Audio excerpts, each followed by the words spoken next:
What's up guys? So for today's video natin ay magkakabit tayo ng garnish ng ating expander, no?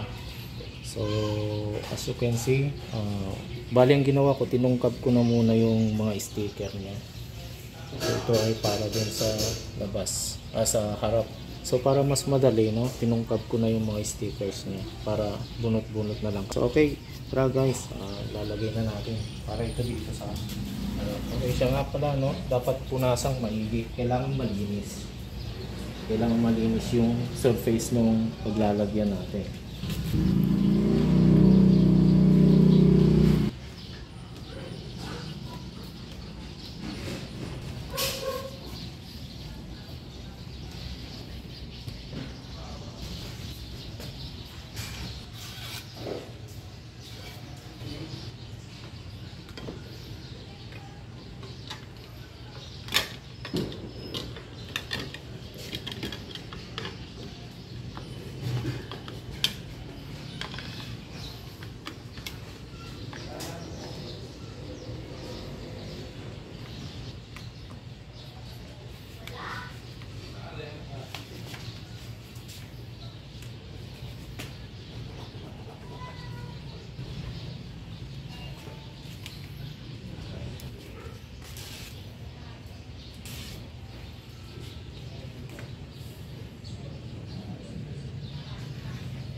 Kunti lang yung sticker niya.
Hindi siya fit.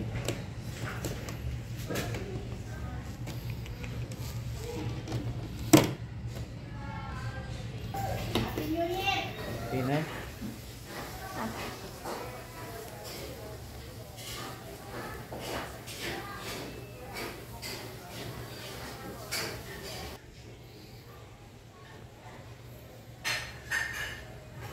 Okay guys, so tapos na yung pagkakabit natin ng garnish, no? Yung dito, yung sa harap okay naman siya, fit naman siya. Yung dito, yung natutungkab lang kasi tinipid nila yung adhesive niya.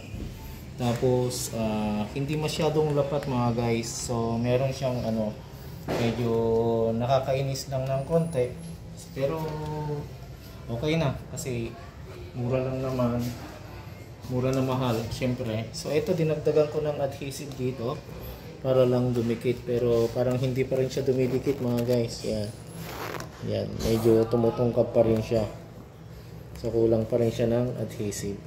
Yan, tsaka dapat dito meron para inaangat niyang ganyan, para hindi dumikit doon sa dito sa banda rito. So kulang, bali tinipid talaga nila sa adhesive. So yung dito naman, medyo parang nakaangat siya. Pero ganun talaga kasi online, so mahirap mamili. Tapos yung dito sa likod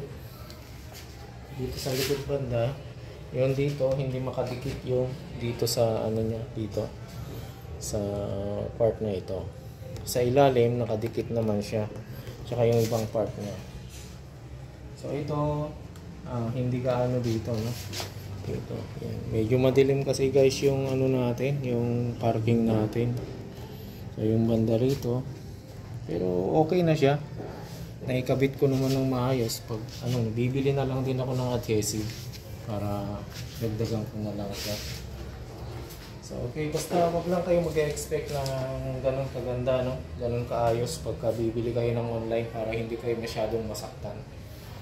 So ano lang, kalma-kalma lang para maikabit ng maayos. So pag walang patience, hindi natin maikakabit ng maayos yan. Dagdagan na lang natin ang adhesive sa susunod. So itong garnish na ito, no, nabili ko sa Racing R, sa Lazada, Racing R. So hindi rin kumpleto yung freebies na binigay sa akin, hindi ko rin na-receive. So wala rin. So okay guys, no?